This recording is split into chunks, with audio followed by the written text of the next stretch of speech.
Welcome to this episode of Times and Seasons with Dr. Abu Bako. Today I have the honor and the pleasure and the privilege to interview Dr. Abu Bako on his show, his program, Times and Seasons. Dr. Abu Bako, thank you for the honor of being the one to interview you today. Welcome. Thank you very much. And thank you very much, viewers, for giving us the privilege of always having you interact with us. And thank you for the privilege of your time. We don't take it for granted. And again, thank you for agreeing to interview me today.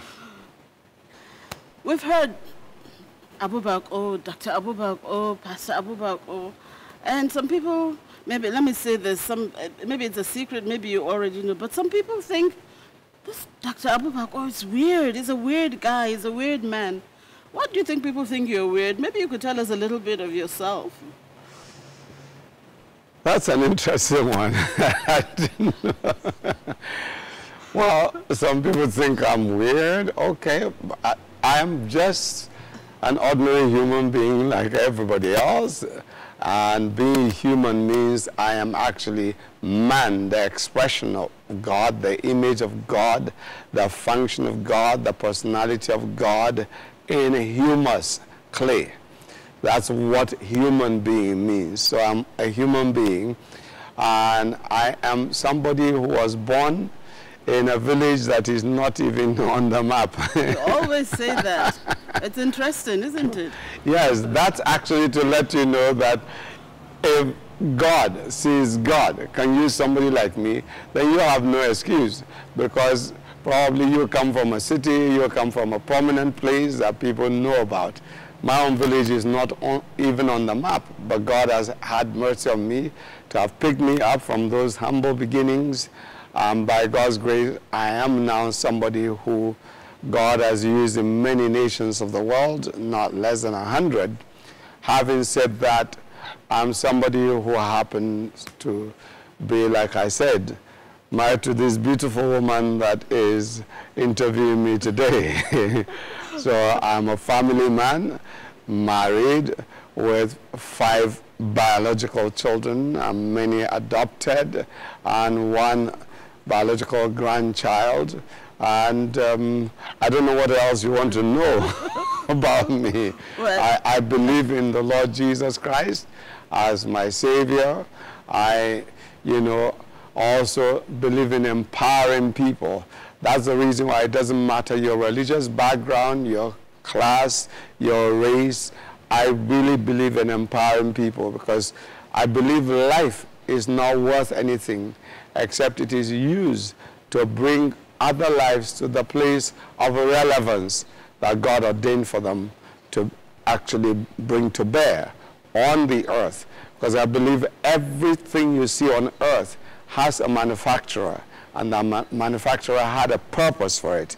So if even human beings make things and they have a purpose for it, how much more God himself? I don't know if that answers your question. Interesting. Interesting. At least we know you're humus, right? Yes, I'm God's expression in humus. In humus. So man in humus, human. Yeah, so heaven meets earth in man. Yes. Good. Okay. And I heard you talk about reproductive gait. And we want to look at the word gait. So can you please define gait for us? We know you talk a lot about gates. So can you define the word gait? Well, so maybe that's one of the reasons why you said some people think I'm weird, because I talk about things like gates. Well, in case you've heard about gates and you've been asking some basic questions, what is this whole thing about gates and all that? When I talk about gates, basically what I'm saying is the fact that, gates has to do with ports of access used for the purpose of both entry and exit. For you to enter your house, you have to go through a gate. To come out of your house, you have to go through a gate. For me to come on earth, I had to come through a gate. For anyone to exit the earth, he has to go through a gate. must I go through the gates of death before my time? Isaiah chapter 38, verses 10 to 12. This was what Hezekiah was saying to God. So the gates of death, the gates of life, gates of a city, gates. So you have any port of access. That's why you have seaports, you have airports, you have, so in terms of reproductive gates, those are the gates through which reproduction occurs. For example, I came through the reproductive gates of my father as, a spermatozoa that went into the reproductive gates of my mother, which was, the opening. Then now one of them happened to have been the egg, and then the womb and all that. And, I came out through the, opening, reproductive opening into the earth. And that was the reason why we ended up ensuring that, each person understands this whole thing about gates. And for me, my mother currently is over 100. I am blessed to have that. So, talking of gates, there is a family gate, because I guess that's what you want me to talk about, the fact that there are gates of the society, gates through which, God expresses his kingdom in the society. And the first gate through which every human being came on earth is the family gate. And then apart from your family gate, you happen to now have another gate that is the belief system. And then you have other gates that have to do with other areas of life, like governance, the gate of the economy. Then you have 8 gates, basically, so that I don't take all the time. Interesting. Thank you very much. And so, talking about the family gate, what exactly in your give us your own definition of family. Because I know most of us know family as a group of people who are connected by blood.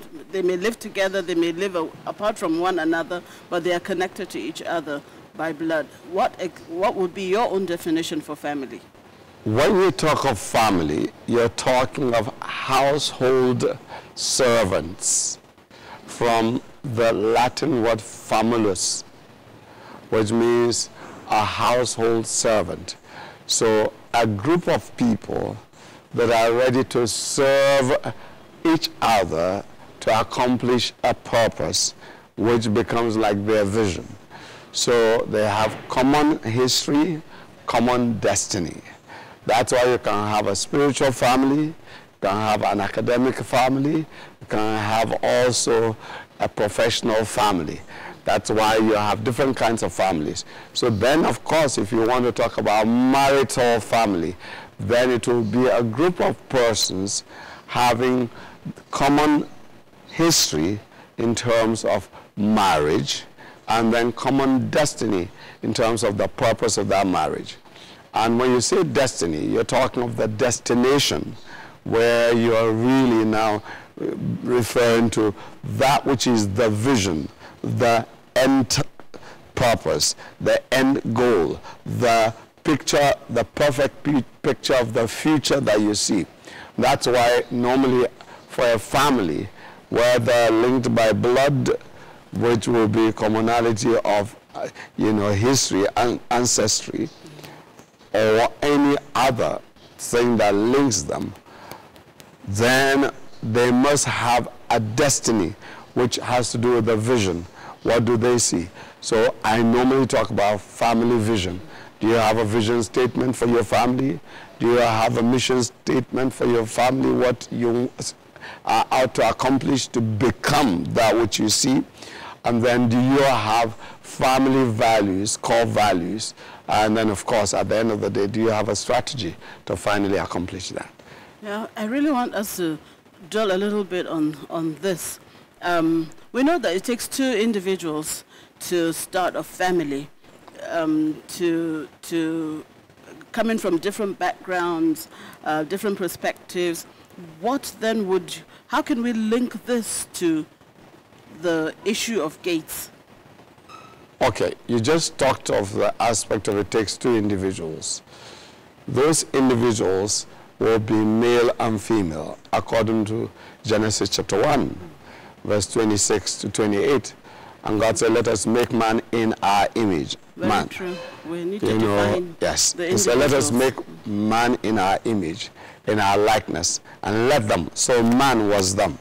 Have dominion over the fish of the sea, over the birds of the air, over our cattle, over all the earth, over every living thing that moves upon the face of the earth. Verse 27 says, so God created man in his own image, male and female created he them. So male and female created he them. And God blessed them, verse 28, and said, be fruitful and multiply and replenish the earth. All right, so at the end of the day, it means if you're talking of two individuals, it's not just any individuals, it has to be male and female. That's God's own definition of, you know, the people that will now start a family in marriage. It has to be a male and a female, not male and male, not female and female. Having said that, let me move on now. So in terms of gates, each one of them came through the reproductive gates of their father and their mother. Now, in the case of the father, according to Psalm 127, verse 4, it says, like arrows in the hands of a mighty man are sons born in one's youth. Happy is the man that hath his quiver full of them. So you are coming from your father's quiver. That's one of the reproductive gates that we talk about in terms of the family gate. And I've already talked about the female gates. You know, reproductive gates will have to do with the reproductive organs, which includes, you know, all that you know about concerning the female and the male. I hope that summarizes that aspect. So then coming from two different backgrounds, having come from the environment of the home and the upbringing, because you're a sum total of your exposure, your experiences, your, you know, training and development. And you end up with that environment affecting you. So you end up becoming a product of that environment. So having come from two different environments, it will require God to help you to synchronize, synthesize, and be able to actually help each other, you know, more or less becoming like the rough edges that will help smoothing each other out. Okay, so when it comes to the vision, the mission, the core values, what would you say to these individuals who either have come to make up a family or are hoping to make a family in terms of gates? Because I know that a human being is spirit, soul, and body, and all of those parts of a human being will affect the way they communicate, they interact with their environment or with other people. Well, first of all, I mean, thank you for, you know, being with us on this particular Times and Seasons episode on family. Now, when you are talking about this whole thing about vision statement, mission statement, core values, strategy, what I am talking about is the fact that if you say vision, it is having to do with the verb to be.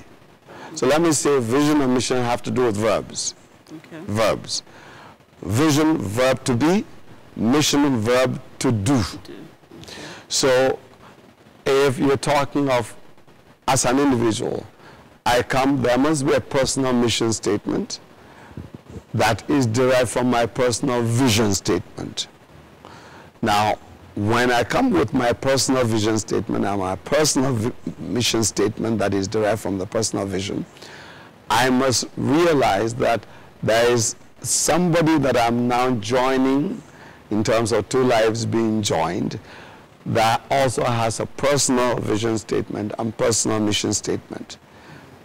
There is a possibility of a conflict there. But if I realize that there is a God who gives us his own vision for us and his mission for us, then that becomes the point of convergence for the two. So then the vision statement, what that family should become, the purpose for that marriage, why God brought us together, what we ought to become as a family, should be the focus, because then we will do everything to become that which God saw as that particular destiny. And I know you definitely have an idea. If you don't even know, God can show you if you start asking him today. You say, but we're already married. It's not too late. God is able to help you recover and restore whatever grounds had been lost. And then the aspect of the mission statement. What do we have to do to become? Yeah. Because verb to be is you become, then you can do. For example, mangoes produce mango fruit. You know, if it came to orange trees will produce oranges. So you have to become first before you produce. You know, so vision statement before mission statement. Then from the mission statement, you say, what will be the guidelines? What are the guiding principles? So that's what you call core values. There will be other values, but the core values that people can identify you with. And then the aspect of strategy. How do we finally get there in terms of the roadmap, in terms of some of the specific, you know, styles and all the steps and all that. So that's basically what we talk about when we say we're talking of vision statement for the family, mission statement for the family, core values, and finally strategy. I hope that answers your question. Yeah, so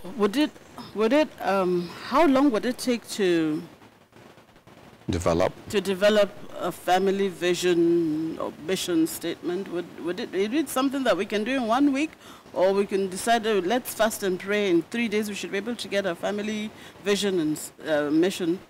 Well, it depends on the individuals and their relationship with God. Maybe some of you out there might even be getting a little discouraged. You have heard me talk about family vision statement, mission statement, core values, and you've really sought God and you thought it should have been done in 1 day, and it's not been done 3 days, 1 week.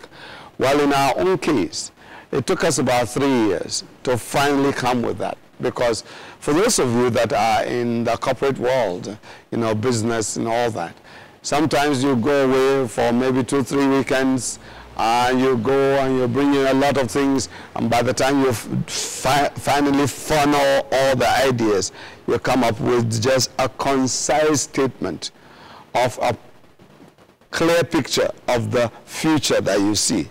Now, in the same vein, much more for the family, because everybody comes from a family, but not everybody comes from your business entity. So family should be the first that should have a vision statement, and then mission statement and core values. So yes, it might take you more than a year, 2 years, 3 years. Some, because they have already gotten used to hearing clearly what God is saying, and they know how to finally, for lack of a better word, concretize and, you know, consolidate, and finally, you know, funnel it down to a very, very fine summary of everything that they stand for, that they see themselves becoming. They might take a shorter time.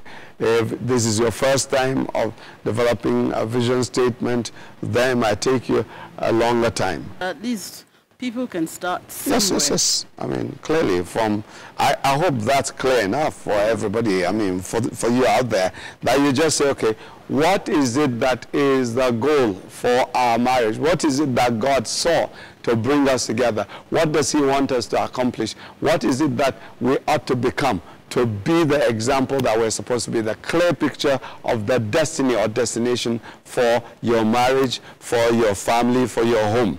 That is what the vision statement is about, what you are becoming. Then the mission statement, what you need to do to become that. And then the core values, the guiding principles. And finally, the steps and the styles and all the processes and procedures would be included in your strategy. A family is made up of more than 2 people. You may have children involved. And so in developing family mission and vision, do we include the children? What would they have to offer anyway, especially if they're little? Well, what is there is actually, there is the 7 pillars of a family. The king of the family, then the aspect of the throne of the family, then the foundations for that throne, then the aspect of the scepter, then the aspect of the elders of the family, we call it family council, and then you have the aspect of the messengers of the family, and finally the aspect of the subjects or the people that you influence, the sphere of influence as a family. So those 7 basic pillars. Now, the number 5 pillar is elders. Now, in terms of council of elders, if it is beyond the nuclear family, then you have the family head, who is head of all the heads of the families.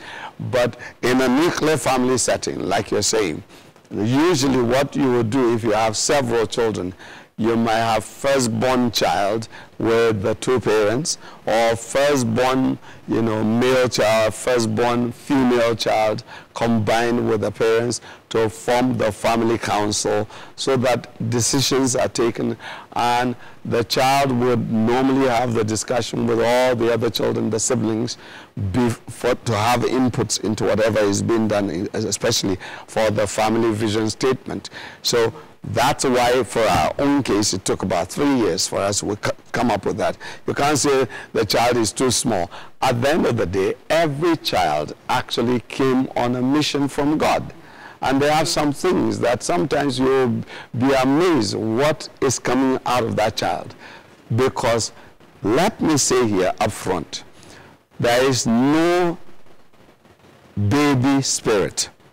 Yeah, we're all...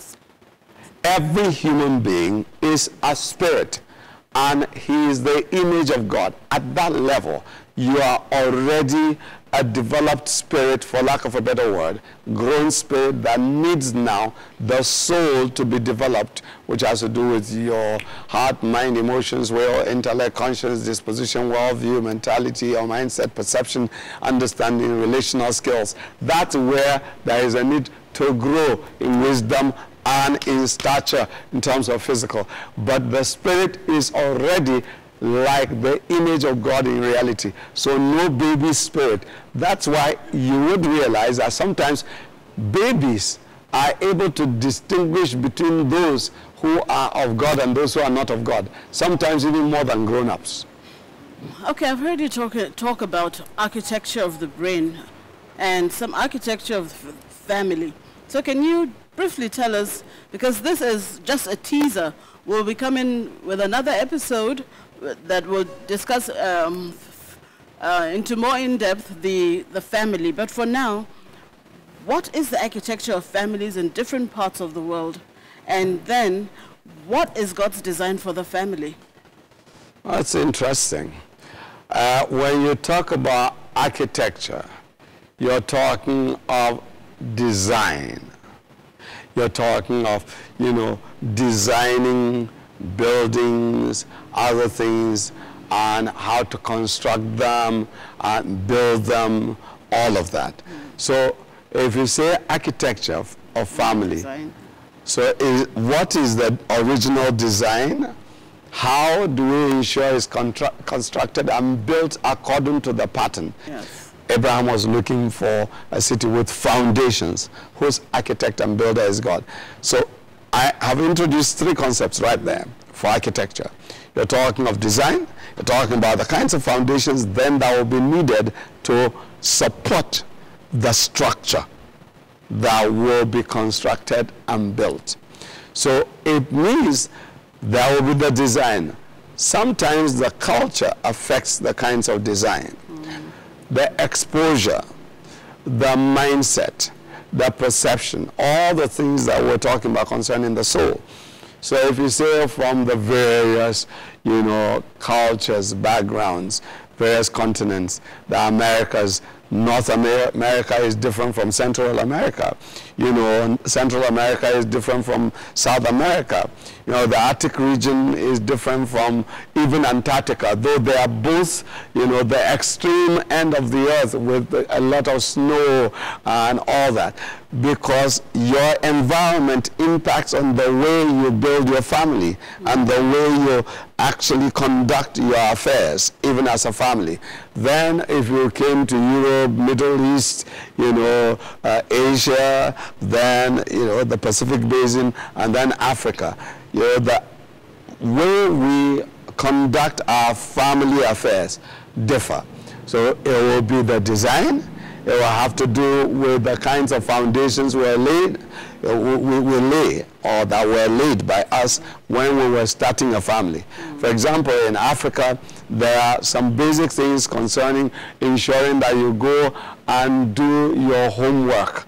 These days, we call it you do your due diligence, you know, because they'll say, go and find out concerning his family background. Were there people there? Was there any history of this type of attitude, that type of, you know, behavior, habits, and all of that? They even say, do they have any history of madness? Yes. And all of that. So, you know, those are the things that would actually go into the design, the construction, the foundations, and then finally the building of the family. Because sometimes I come with my background, you come with your background, and sometimes if we are not watchful, it's not necessarily what the Word of God says.